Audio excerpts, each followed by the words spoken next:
The question didn't come from cruelty, it came from shock. And in that room, a $40 million penthouse sitting above Seoul like a throne above the clouds. Shock was something no one had ever seen on Kwon Jae-won's face before. Not when his father was assassinated. Not when he buried his only brother.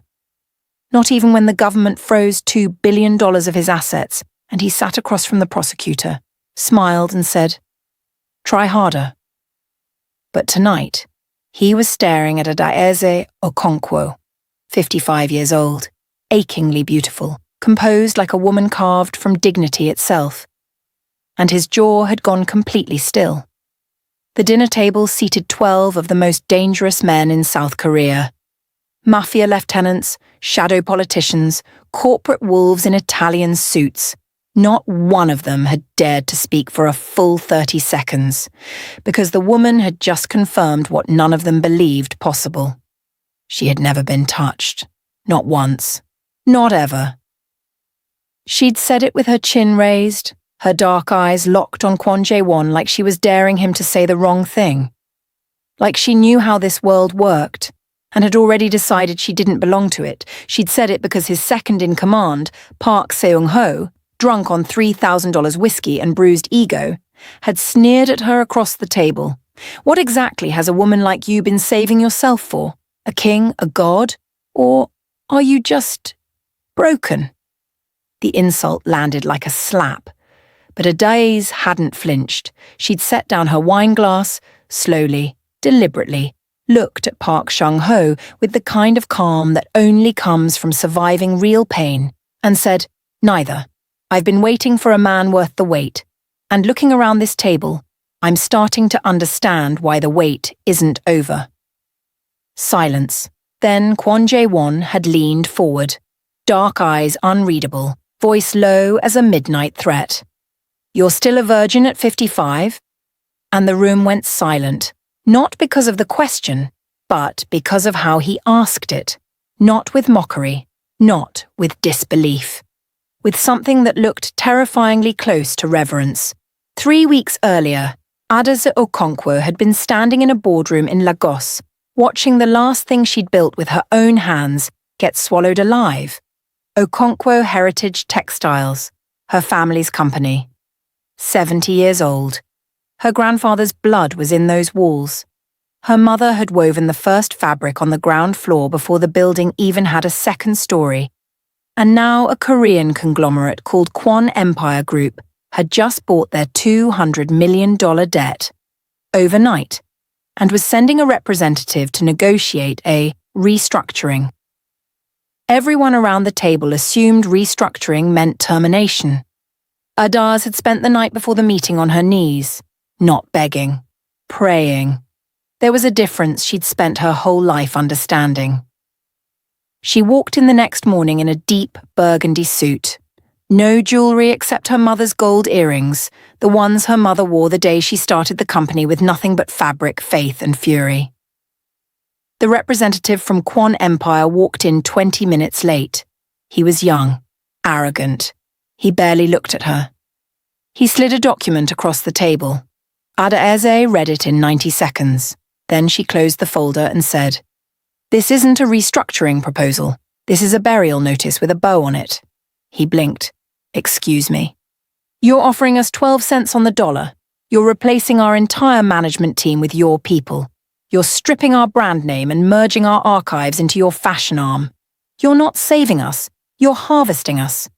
Madam, with all due respect, my name is Dr. Adaeze Okonkwo. I have a PhD in international business from Oxford and 2 master's degrees. The next time you enter a room where I'm seated, you'll address me properly, or you won't address me at all." The temperature in the room dropped 6 degrees. He made one phone call that afternoon, to Kwon Jae-won himself. Jae-won had been in the middle of a fencing match when the call came. He didn't stop.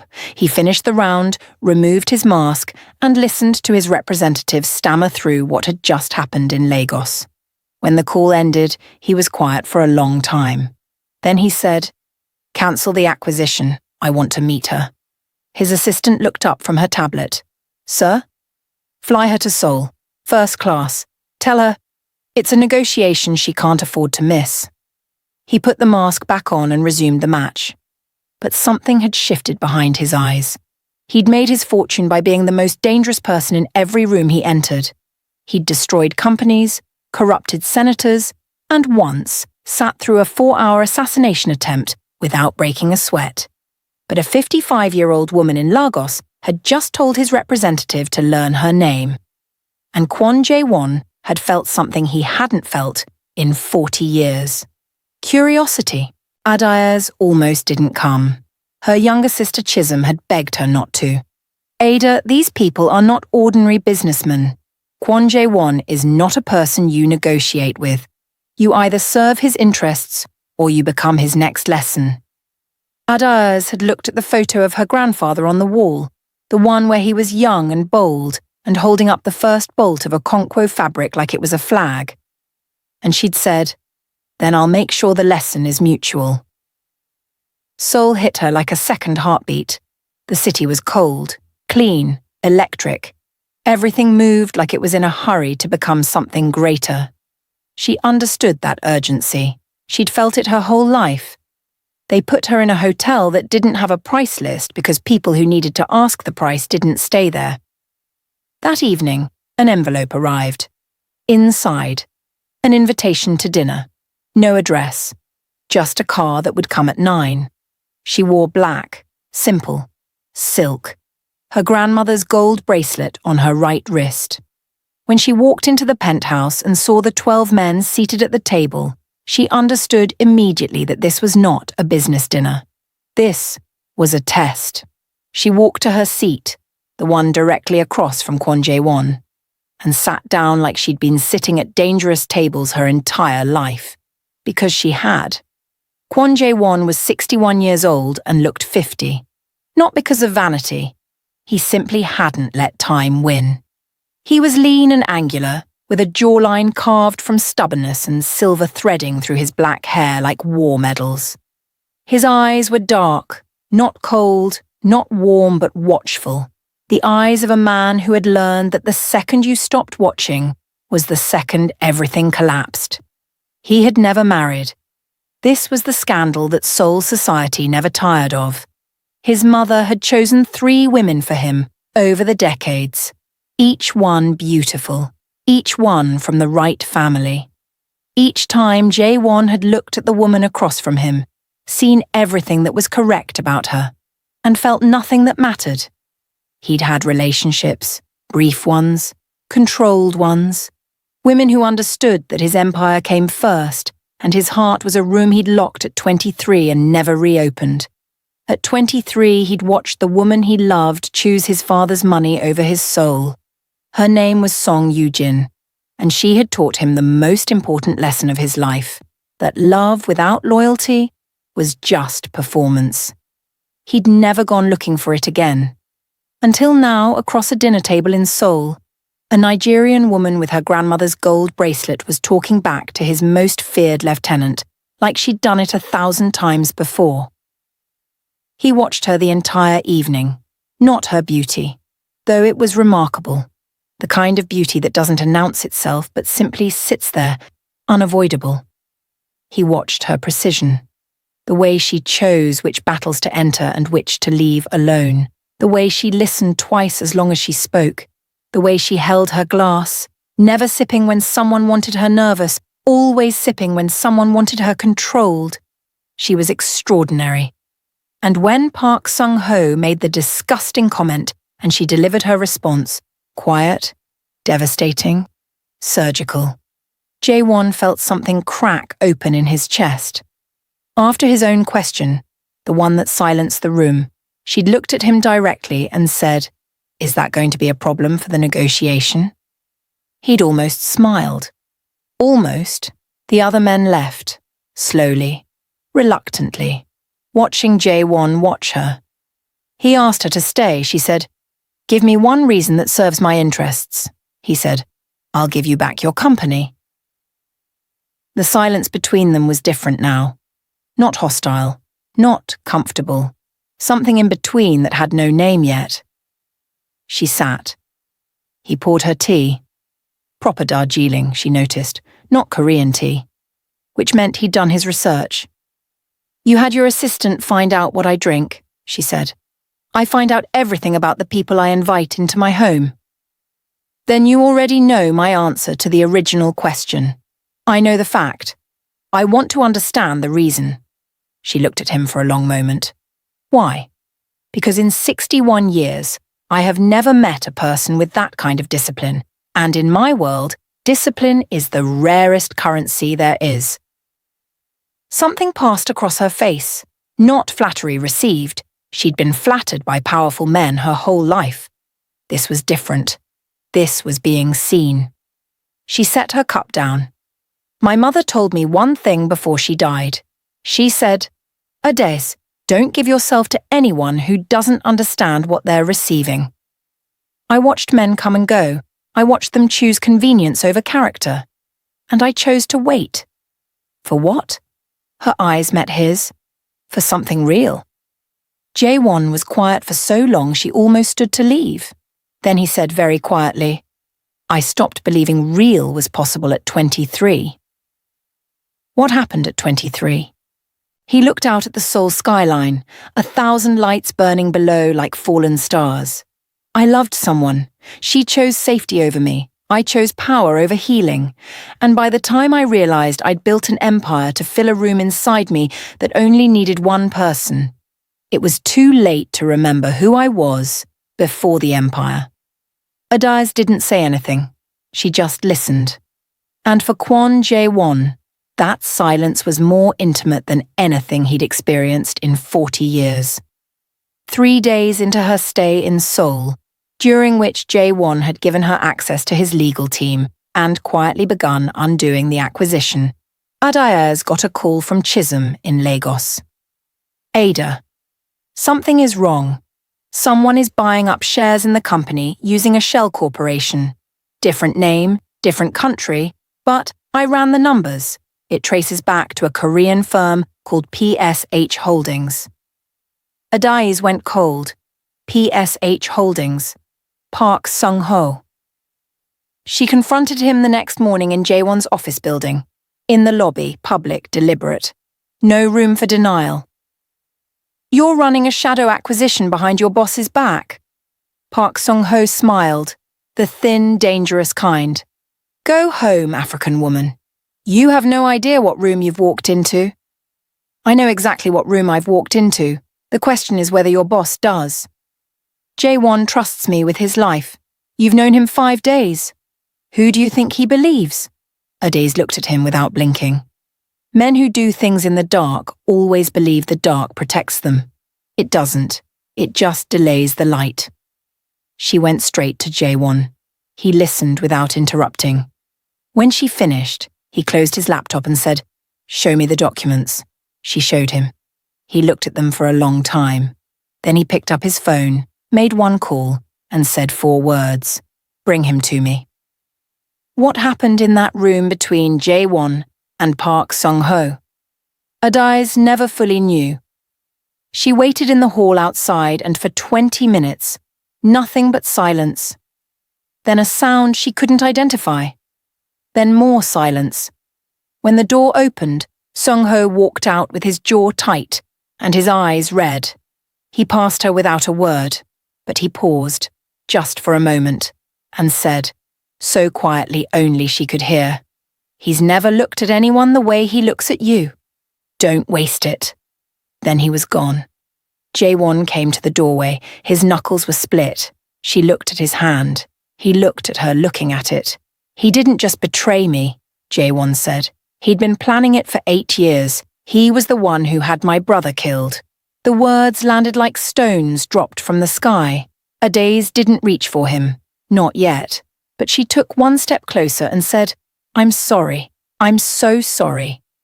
And for the first time in longer than he could remember, Kwon Jae-won's face broke. Not completely, just at the edges.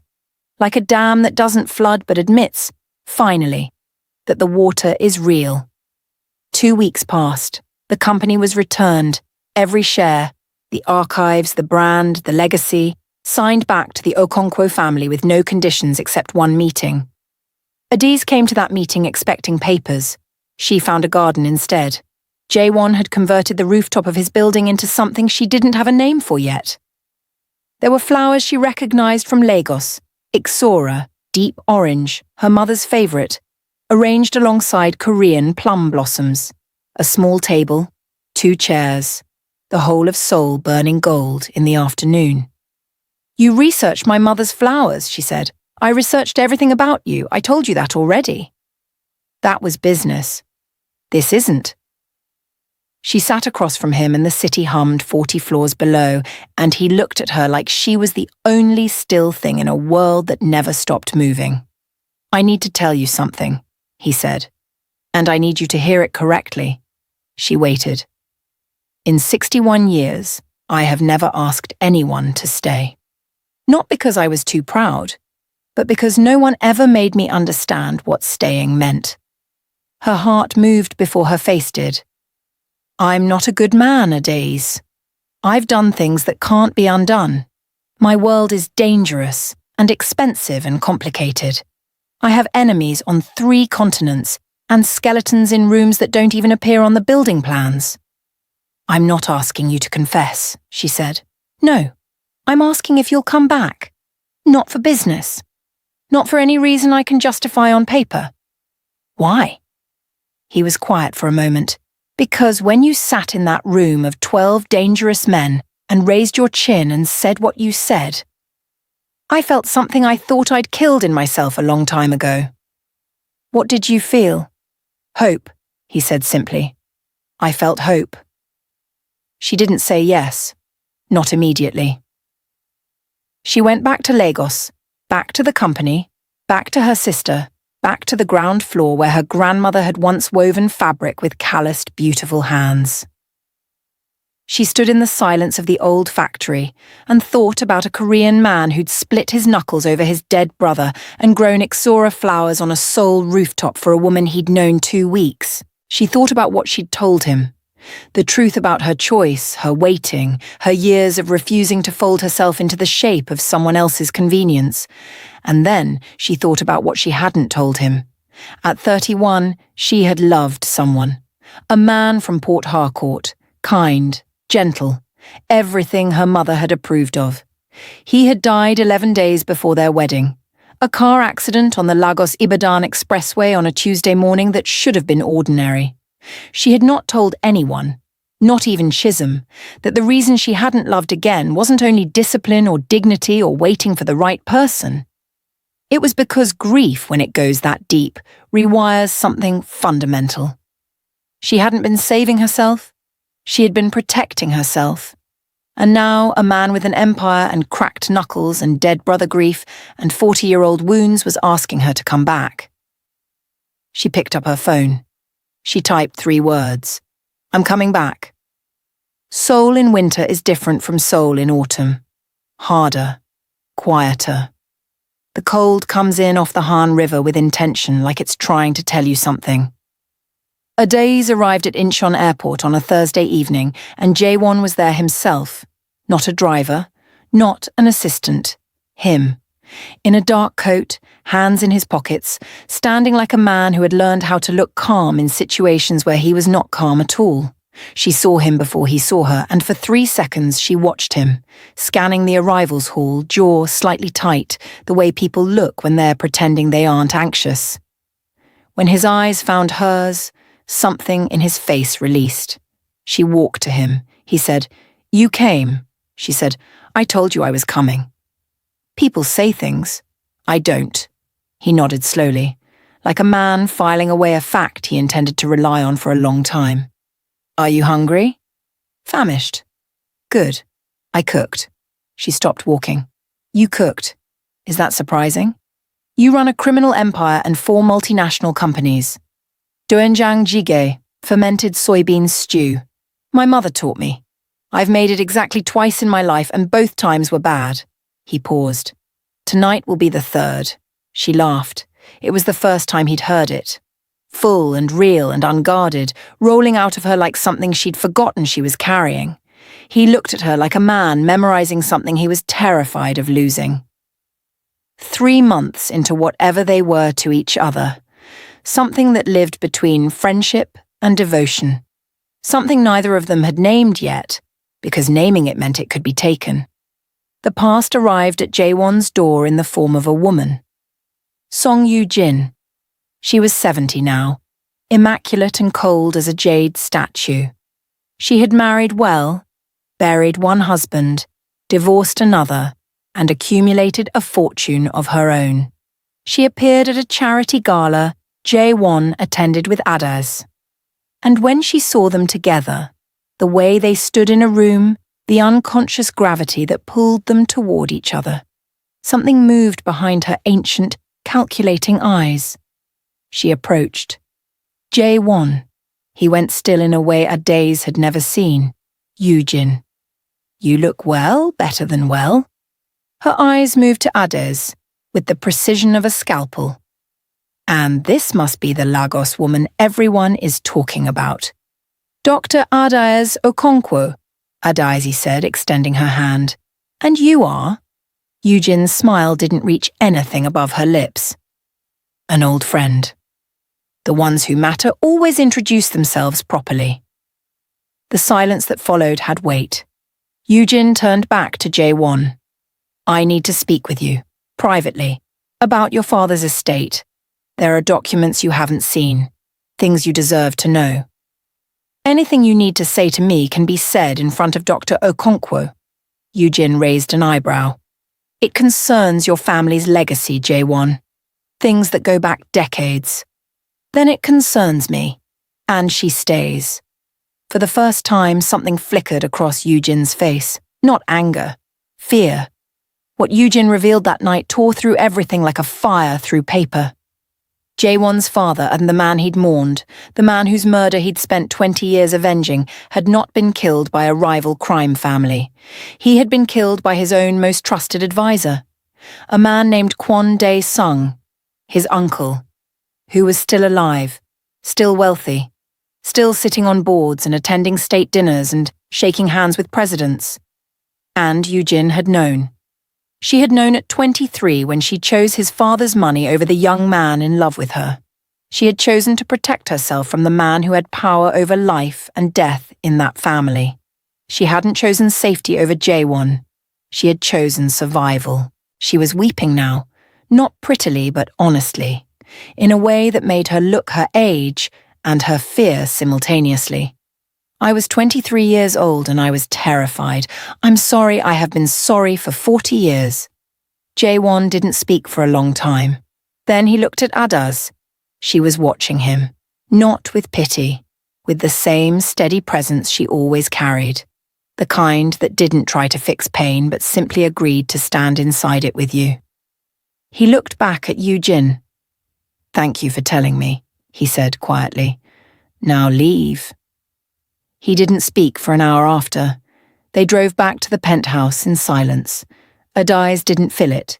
She understood that some silences needed to breathe. When they arrived, he stood at the floor-to-ceiling window and stared at the city for a long time.